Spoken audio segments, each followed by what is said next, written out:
Hey, Kim!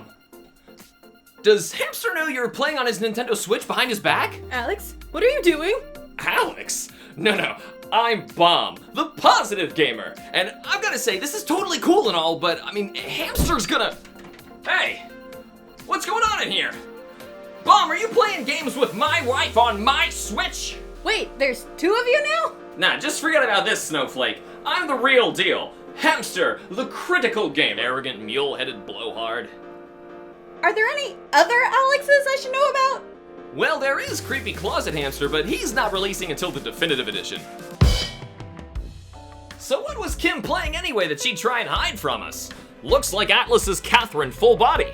Isn't Catherine that weird anime puzzle game about a guilty man cheating on his girlfriend from about 10 years ago? It is, but the full body edition was just recently released, adding a ton of new content to the original. It's basically a definitive edition. That's what concerns you.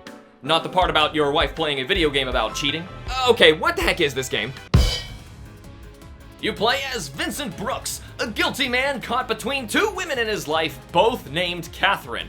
While during the day, Vincent must make decisions on how to react to their interactions in order to keep the two women from finding each other out, as well as sort out what he really wants in a relationship. But by night, Vincent is plagued by nightmares where he needs to quickly climb a tower of falling blocks. These segments are the real meat of the gameplay, as these puzzles are pretty in-depth with various block types, enemies, and bosses to outclimb. Success means that you live another day, where Vincent can catch up with people at the bar he frequents, mess with the jukebox and arcade cabinet, and send and receive text messages and calls from the two Catherines trying his best to keep things under control. Shelving the story for later, your decisions in these segments aren't all pointless, as you're actually sculpting Vincent's personality with a mysterious red and blue gauge. This directly affects how Vincent reacts to certain stressful situations and even helps determine your ending. Between levels in the nightmares, Vincent will be asked morally ambiguous or generally embarrassing relationship questions where he must choose an answer before moving forward.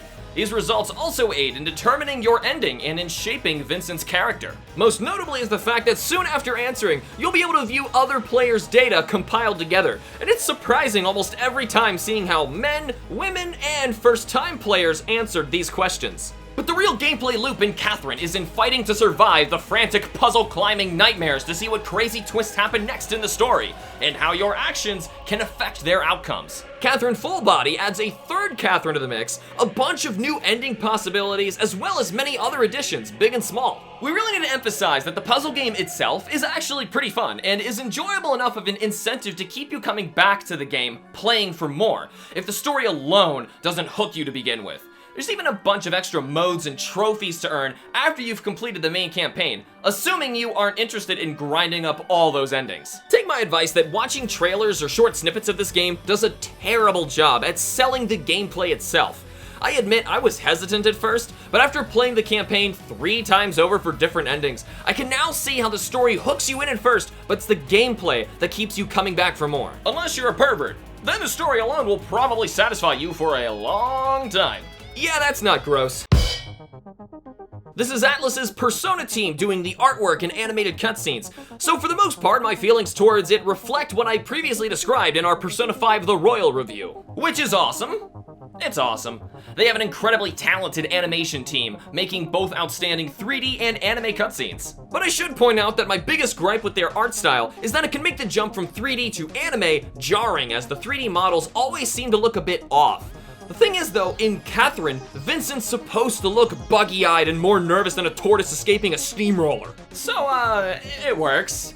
Great, like, to a comical degree great. It's hilarious seeing his giant eyes bulge out of his head in fear and his jaw suddenly double in size as it drops to the floor. Though all around, I'd give the art design a solid A+. But without spoiling anything, I do think that at least one of the new endings involving the third Catherine was brought down by a bizarre story element being illustrated in a jarringly disjointed fashion. That was the only time I thought that the art and story were at odds with one another. Also, I don't know where else to talk about this little tidbit, but every time Vincent receives a raunchy text message pic, if he's out in the open and you try to look at it, he will close the phone menu and stuff the phone in his pocket in fear of being noticed, where only you saw it for a few frames. It's a hilarious and awesome visual touch. So you need to go and hide in the bathroom and oogle your naughty pics in solitude.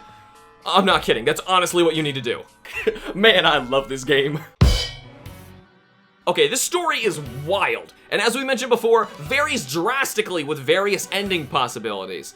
Though it's the primary focus of the game, we're gonna try our best to minimize spoilers so you can still go in blind and enjoy this game to its fullest. During a mysterious string of deaths involving devious single or otherwise cheating men dying in their sleep, Vincent begins to be plagued by nightmares where he climbs a tower while desperately attempting to escape from his own responsibilities. You see, Vincent's girlfriend, Catherine, spelled with a K, just told Vincent that she's pregnant and is thinking about marriage. Nervous after this sudden life-changing event, Vincent is shocked when he wakes up in bed with the wild and seductive Catherine, spelled with a C. Desperately trying to maintain his stable relationship with Catherine K, Vincent struggles to cut out Catherine C from his life as she continues to pursue him through increasingly forceful and lustful methods. The Full Body Edition introduces a third Catherine to the mix, this time spelled with a Q, called Rin for the sake of sanity. She's a chaotic neutral element to the story, mysteriously aiding Vincent in his nightmares, while also becoming a possible romantic partner in her own series of endings if her path is pursued. The crazy thing is that each new day, there always seems to be a new, huge, dramatic reveal or shocking turn of events, really driving you to keep pushing through the game, curious to see what happens next. But because of this, we don't want to ruin the ride for any of you. Phrasing, man! Sorry. So you gotta explain the random anthropomorphic sheep thing? Oh yeah, so during the nightmares, the men are all sharing together. Each one sees the others as sheep versions of themselves. All I'll say is that they're collectively scrambling to escape their women's wrath. Spoilers, man!